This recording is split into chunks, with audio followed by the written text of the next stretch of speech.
ल्हासा की ओर। वह नेपाल से तिब्बत जाने का मुख्य रास्ता है, नेपाल तिब्बत मार्ग।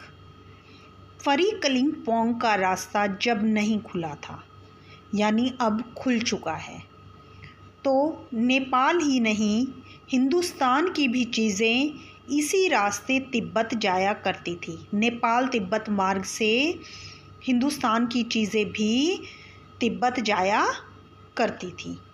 यह व्यापारिक ही नहीं, सिर्फ व्यापार से संबंधित ही नहीं, बल्कि सैनिक रास्ता भी था, सेना के आने जाने का रास्ता था।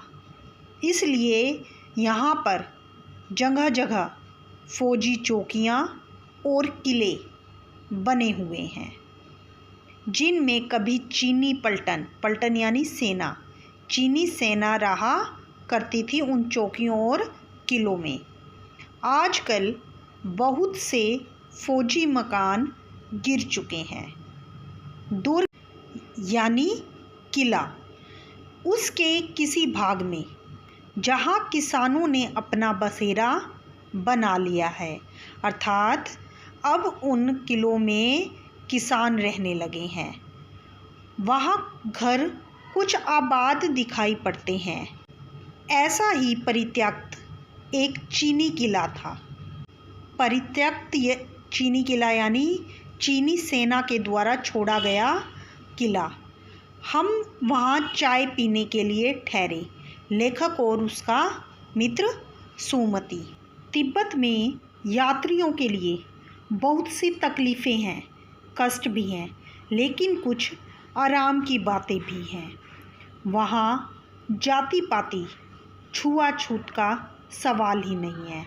इस प्रकार के भेदभाव वहाँ पर नहीं पाए जाते और न ही वहाँ की औरतें पर्दा करती हैं। बहुत निम्न श्रेणी के भिखमंगों को लोग चोरी के डर से घर के भीतर नहीं आने देते, नहीं तो बिल्कुल घर के भीतर जा सकते हैं।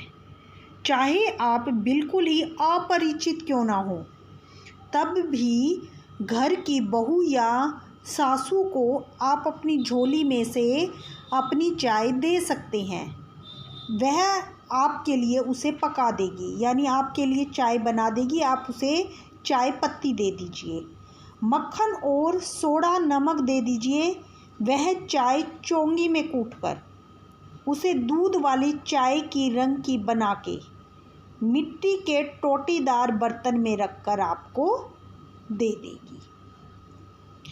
मिट्टी के टोटीदार बर्तन, जैसे कहीं हम शादी विवाह में जाते हैं तो वहाँ पर भी होटलों में भी मिट्टी के ग्लासेस में जो है वो चाय दी जाती है, तो उसमें आपको वह चाय बनाकर दे देगी।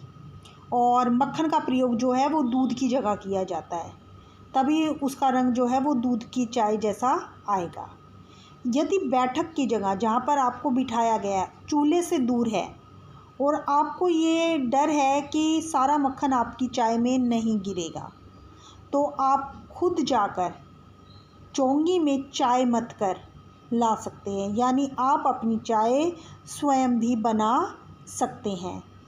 चाय का रंग तैयार हो जाने पर फिर मक्खन और नमक को डालने की ज़रूरत होती है, यानी वहाँ पर कोई भी अपरिचित जब लेखक गया किसी के घर में भी जा सकता था।